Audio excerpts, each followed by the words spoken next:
व्यापार पालन के अध्यक्ष लमगांव से युद्धवीर सिंह राणा जी पहुंचे हैं। जोरदार तालियों से आपका अभिनंदन, धन्यवाद। आप सपरिवार इस कथा को श्रवण करने के लिए आए हैं। जजमान परिवार की ओर से और व्यासपीठ की ओर से आपका बहुत बहुत अभिनंदन और धन्यवाद। बोल भगवत भगवान की जय। परीक्षित ने पूछा, गुरुदेव ये बताओ भगवान इतने बड़े परिवार में रहते कैसे थे? बोले सुखदेव जी कहने लगे, परीक्षित भगवान की लीला बड़ी गजब। कभी ये पत्नी रूठ जाती तो उसको मनाते, कभी वो रूठ जाती तो उसको मनाते, कभी वो रूठ जाती तो उसको मनाते। ऐसे भगवान का सारा दिन उनको मनाने में लग जाता। पर एक पत्नी थी, वो कभी नहीं रूठती थी।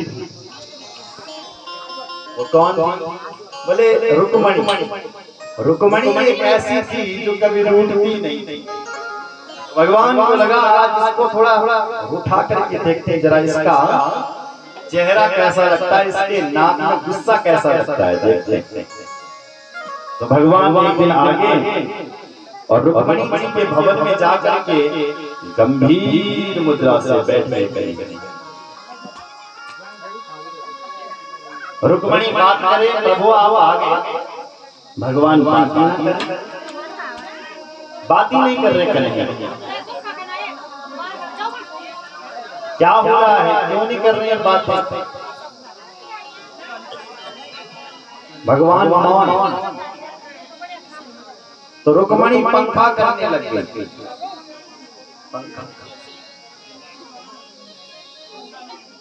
फिर कन्हैया 1 घंटे बाद बोल पड़े, क्या? बोले रुक्मणी तुमने हमसे विवाह क्यों किया?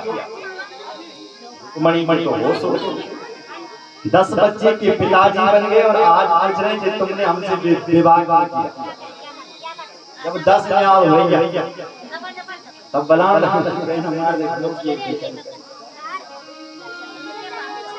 रुक्मणी मौन, क्या बोले? कुछ नहीं। ओ शायद इसने विवाह किया क्या कि तुमने सुना होगा कि मैं बहुत बड़ा बलशाली हूँ। देवी मेरे में बल नहीं है, दुनिया जानती है राक्षस यदि ज्यादा भारी पड़ जाए ना दुश्मन, तो मैं अपना घर बार छोड़ करके भी भाग जाता हूँ, अपनी जन्मभूमि को भी छोड़ देता हूँ यदि दुश्मनों का डर हो गया। इसलिए मैं बलशाली नहीं। तुमने सोचा होगा ये बहुत सुंदर है, इसलिए तुमने मेरे से विवाह किया। दुनिया जानती है देवी कि मैं काला हूँ, मुझे लोग काला काला कहते हैं, कन्हैया कन्हैया नहीं कहते, गाना गाना कह करके पुकारते हैं, क्योंकि मैं दुनिया का काला व्यक्ति हूँ।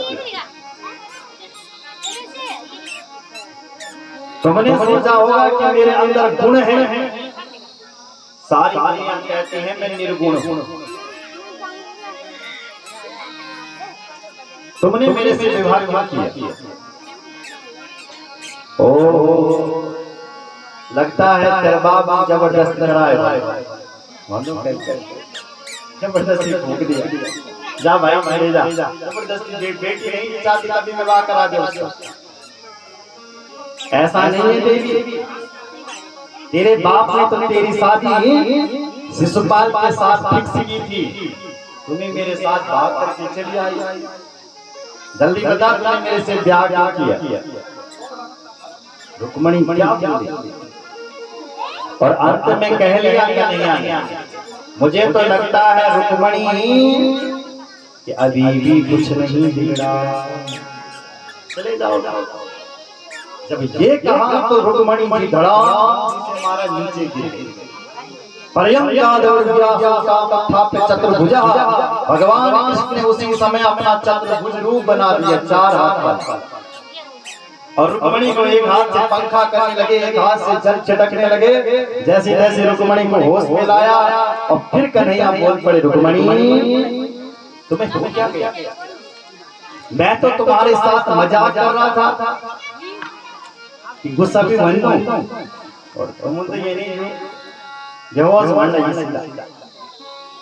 भगवान ने समझा, देखो देवी रुक्मिणी, गृहस्थी के जीवन में ध्यान से सुनो, गृहस्थी के जीवन में झंझटों के अलावा कुछ है ही नहीं, टेंशन। गृहस्थी के जीवन में टेंशन ही टेंशन है, ये काम करना, वो काम, वो दिन भर टेंशन लेते हैं।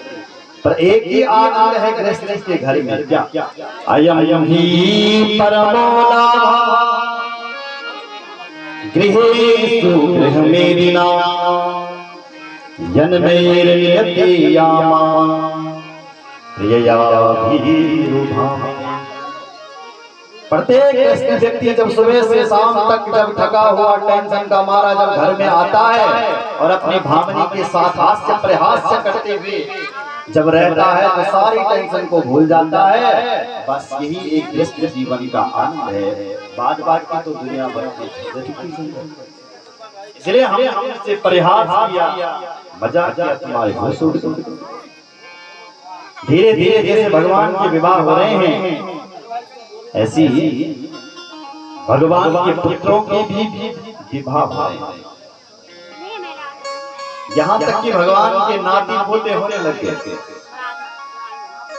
एक दिन भगवान अपने बच्चों, अपने नातियों को साथ में लेकर के घुमाने के लिए गया कृष्ण, और घूमते घूमते एक मैदान में चले गए। भगवान कृष्ण बोले, फिर हल्ला कर रहे हैं,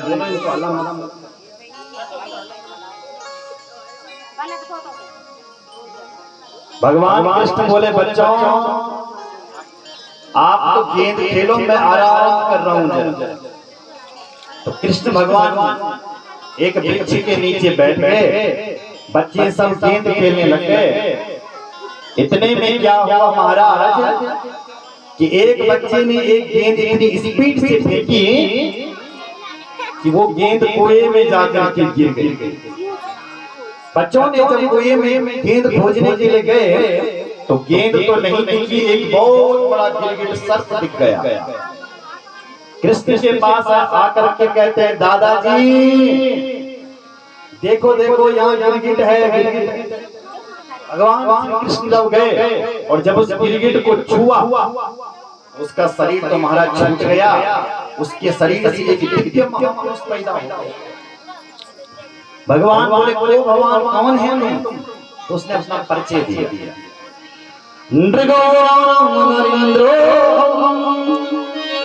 इक्ष्वाकुतनय प्रभो दानिस्तथाय मानेषु यदि ते कर्णमस्मर्शम्। बोले महाराज आपने मेरा नाम नहीं सुना? मैं इक्ष्वाकु का पुत्र। तेरा नाम क्यों सुनना था? बोले मेरा नाम की चर्चा पूरा क्षेत्र जानता है, सब लोग मुझे जानते, तुमने मेरा नाम नहीं सुना? अरे दानियों में कहीं भी चर्चा आती है तो सबसे पहले मेरा नाम आता है। भगवान ने कहा तो किस चीज का दान करता था? बोले मैं गौदान करता था। अरे तो गौदान करता था तो फिर तो सर्प क्यों बना? बोले महाराज सुनो तो सही, मैं गाय दान करता था, एक गाय नहीं हजारों गाय में एक दिन में दान देता था। मेरे घर में जितना पैसा आता था मैं उसका दान किया करता था, केवल गाय दान। पर एक समय की बात थी, मैंने एक ब्राह्मण को गाय का दान किया और उसी ब्राह्मण के घर से वो गाय भागी और मेरी गाय के साथ मिल गई, जिस गाय का मैंने दान किया था। अब मैंने वही गाय निकाली दूसरे दिन और किसी दूसरे ब्राह्मण को दान में दे दी। अब एक ब्राह्मण लेकर के जा रहा था, एक ब्राह्मण खोजता आ रहा था। दोनों का रास्ते में झगड़ा हो गया, दोनों मेरे पास आ गए, मैं कुछ निर्णय नहीं ले सका तो दोनों ब्राह्मण गाय छोड़ करके चले। दोनों ने गाय छोड़ दी। महाराज जब मैं मरा तो यमराज के घर में गया। यमराज ने पूछा, है तूने पुण्य भी किया है और पाप भी किया है, इसलिए ये बता पहले क्या भोगेगा, पाप या पुण्य? तो मैंने पूछा कि मेरा पाप कितना है और पुण्य कितना है। तो यमराज ने कहा पाप तो थोड़ा सा है पर पुण्य तेरा बहुत है। पाप इतना है कि दोनों ब्राह्मण को तूने गाय नहीं दी। पाप इतना ही है बस। पहले क्या भोगेगा, पाप या पुण्य? बोले महाराज पहले पाप भोगूंगा और फिर एक साथ पुण्य भोग लूंगा। ठीक है, तो पाप का उदय हुआ महाराज, तो देखो गिरगिट बना हूं, आज पुण्य का उदय हो रहा है प्रभु। आप श्री का दर्शन करके आपके हाथों से मैं कृतार्थ करके आपके धाम जा रहा हूं और प्रणाम करता हुआ चले गया। बोल भगवत्सल भगवान की जय। भगवान ने समझाया अपने बच्चों को, देखो बच्चों देखा तुमने, केवल इतनी गलती कि ब्राह्मण गाय छोड़ के चले गए। देखा तुमने, ब्राह्मण का धन को खाने वाला व्यक्ति, एक व्यक्ति का ही विनाश नहीं होता है, उसके सारे कुल का विनाश होता है जो ब्राह्मण के बदले का धन खाता है।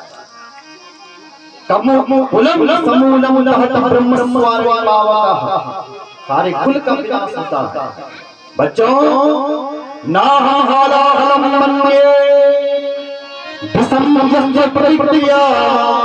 ब्रह्मस्वं ही भीषम नास्य प्रतिबिंबिभिः।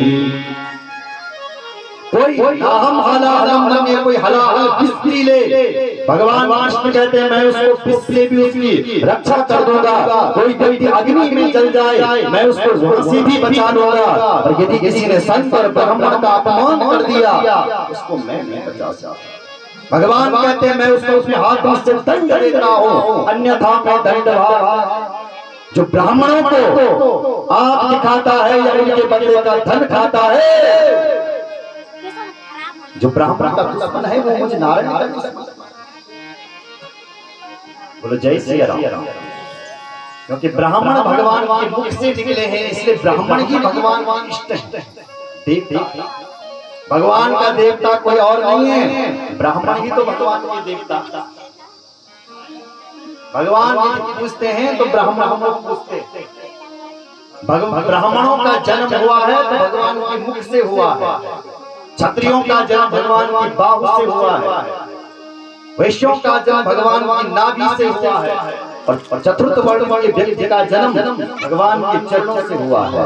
इसलिए मुख श्रेष्ठ होता है, ये ब्राह्मण श्रेष्ठ है। और भगवान कहते हैं जो ब्राह्मणों का विरोधी है वो मुझ नारायण का विरोधी है। ब्राह्मणों से द्वेष करता है वो मुझ नारायण से द्वेष करता है। इसलिए बच्चों कभी भी ब्राह्मण का धन नहीं खाना, ब्राह्मणों को हमेशा देते रहे। गुरु जय श्री राम। एक गाय छोड़ करके चलेगा, इसका ये हाल। आज लोगों ने गाय माता को छोड़ दिया। कोटघाट के गांव में कितनी गाय है, किसने रखी है गाय? हाथ खड़े करो। एक ही माता है, एक ही गाय है या दो? तालियां बजाओ। आज गाय माता सड़कों पर रो रही है। आप देखते होंगे गाय के आंसू आ रहे हैं, लोग उन्हें मार रहे हैं, कुराड़ी घाटों पर मार रहे हैं।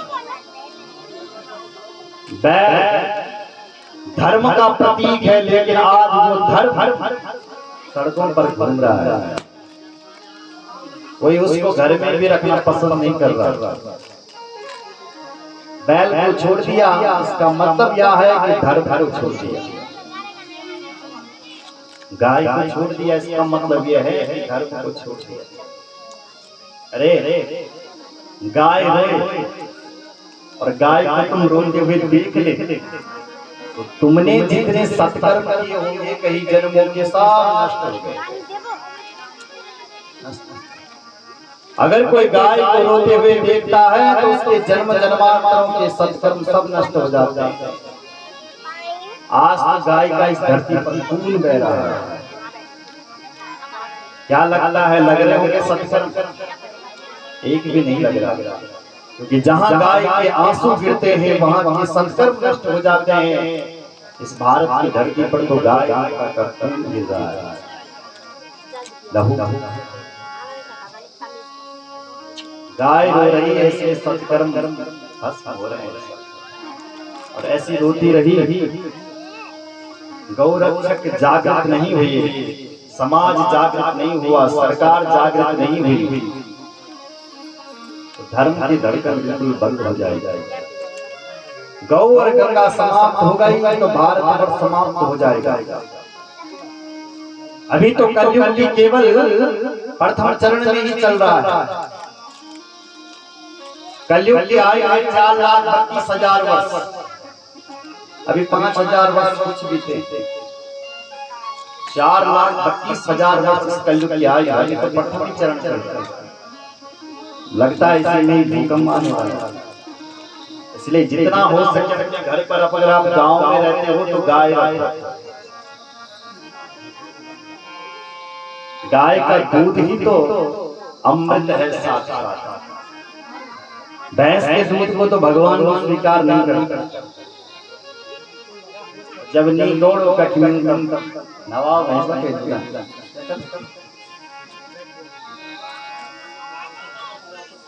गाय का दूध होना।